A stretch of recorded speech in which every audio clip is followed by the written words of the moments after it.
ओम शांति। आज सुनते हैं प्यारे बाबा की 19 मार्च 88 के अव्यक्त बाप दादा के मधुर महावाक्य।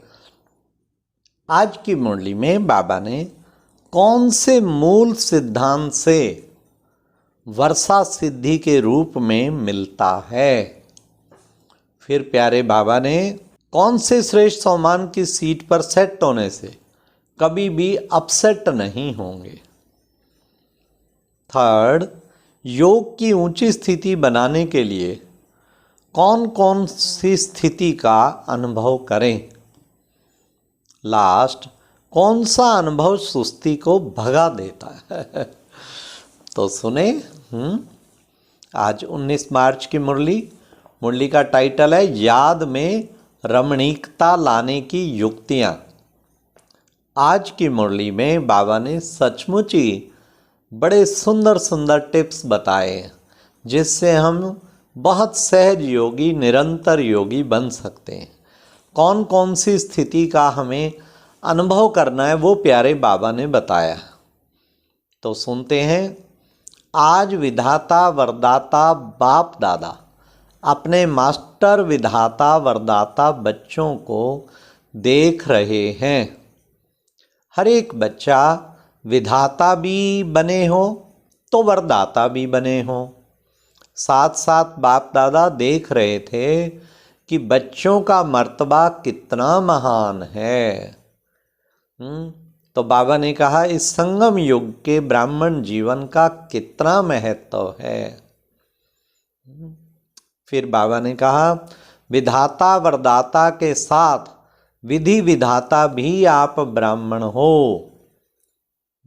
आपकी हर विधि सतयुग में कैसे परिवर्तन होती है, ये भी बाबा ने कहा। कैसे परिवर्तित होती है ये पहले भी सुनाया है। फिर बाबा ने कहा कि बच्चे इस समय के हर कर्म की विधि भविष्य में चलती ही है, लेकिन द्वापर के बाद भी भक्ति मार्ग में इस समय के श्रेष्ठ कर्मों की विधि भक्ति मार्ग की विधि बन जाती है।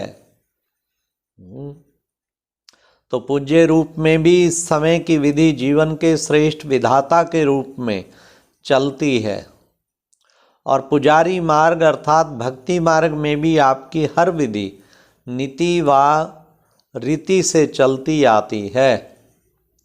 तो विधाता वरदाता और विधि विधाता भी हो। आपके मूल सिद्धांत सिद्धि प्राप्त होने के साधन बन जाते हैं।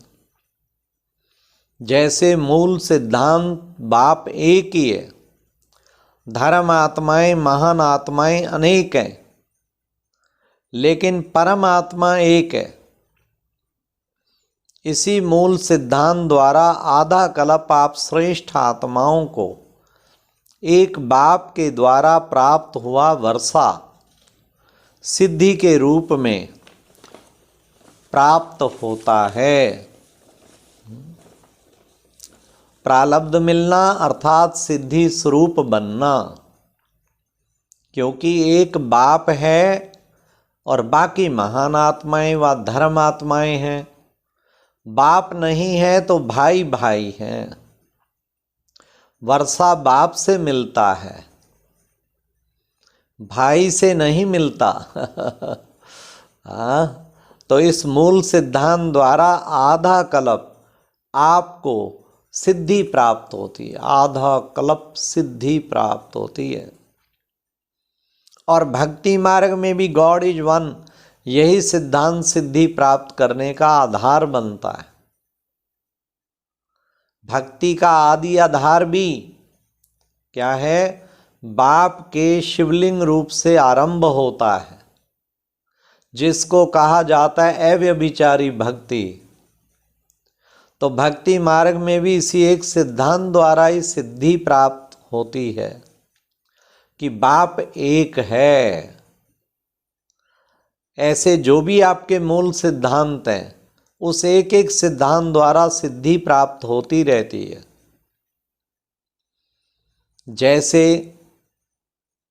अब बाबा सिद्धांत बता रहे हैं, जैसे इस जीवन का मूल सिद्धांत पवित्रता है, इस पवित्रता के सिद्धांत द्वारा आप आत्माओं को भविष्य में सिद्धि स्वरूप के रूप में लाइट का ताज सदा ही प्राप्त है, जिसका यादगार रूप डबल ताज दिखाते हैं। जैसे भक्ति में जब भी यथार्थ और दिल से भक्ति करेंगे तो पवित्रता के सिद्धांत को मूल आधार समझेंगे और समझते हैं स्वाय पवित्रता के भक्ति की सिद्धि प्राप्त नहीं हो सकती। हाँ, हमारे पानीपत में जब दशहरे के दिन से पहले 40 दिन पहले सब जो भी हनुमान बनते हैं दशहरे वाले दिन, वो 40 दिन पहले एक कमरे में साधना करते हैं, भक्ति करते हैं, ब्रह्मचर्य व्रत की पालना करते हैं। चाहे अल्पकाल के लिए जितना समय भक्ति करते हैं उतना समय ही पवित्रता को अपनाएं, लेकिन पवित्रता ही सिद्धि का साधन है। इस सिद्धांत को अपनाते अवश्य हैं। बाबा कहते हैं आपकी धारणाएं भक्ति में सिद्धांत बन जाती हैं। इसी प्रकार से हरेक ज्ञान का सिद्धांत व धारणा का मूल सिद्धांत बुद्धि से सोचें कि हरेक सिद्धांत सिद्धि का साधन कैसे बनता है। यह मनन करने का काम दे रहे हैं। जैसे दृष्टांत सुनाया इसी प्रकार से सोचना। बाबा होमवर्क दे रहे हैं, हर ज्ञान की बात हमारी कैसे सिद्धांत बन जाती है। तो आप विधि विधाता भी बनते हो, सिद्धि दाता भी बनते हो। इसलिए आज तक भी जिन भक्तों को जो जो सिद्धि चाहिए वो भिन्न भिन्न देवताओं द्वारा भिन्न भिन्न सिद्धि प्राप्त करने के लिए उन्हीं देवताओं की पूजा करते हैं। तो सिद्धि दाता बाप द्वारा आप भी सिद्धि दाता बनते हो, ऐसा अपने को समझते हो ना। जिनको स्वयं सर्व सिद्धियां प्राप्त हैं वही औरों को भी सिद्धि प्राप्त कराने के निमित्त बन सकते हैं। सिद्धि खराब चीज नहीं है, क्योंकि आपकी रिद्धि सिद्धि नहीं है। रिद्धि सिद्धि जो होती है वह अल्पकाल के लिए प्रभावशाली होती है, लेकिन आपकी अर्थार्थ विधि द्वारा सिद्धि है। ईश्वरीय विधि द्वारा जो सिद्धि प्राप्त होती वह सिद्धि भी ईश्वरीय सिद्धि है। हाँ, बाबा ने कहा जैसे ईश्वर अविनाशी है तो ईश्वरीय विधि और सिद्धि भी अविनाशी हैं। रिद्धि सिद्धि दिखाने वाले स्वयं भी अल्पज्ञ आत्माएं हैं, उन्हों की सिद्धि भी अल्पकाल की है। लेकिन आपकी सिद्धि सिद्धांत की विधि द्वारा सिद्धि है। सतो प्रधान भक्ति की शक्ति भक्त आत्माओं को सिद्धि की अनुभूति आजकल के भक्तों से ज़्यादा कराती है। इस समय की भक्ति तमो प्रधान भक्ति होने के कारण न यथार्थ सिद्धांत रहा और न सिद्धि रही है। तो इतना नशा रहता है कि हम कौन हैं। सदा इस सुरेश सम्मान की स्थिति की सीट पर सेट रहते हो। कितनी ऊंची सीट है। जब स्थिति की सीट पर सेट रहते हो तो बार बार अपसेट नहीं होंगे। कौन सी सीट? अब सुनिए, यह पोजीशन है ना, कितना बड़ा पोजीशन है, विधि विधाता सिद्धि दाता।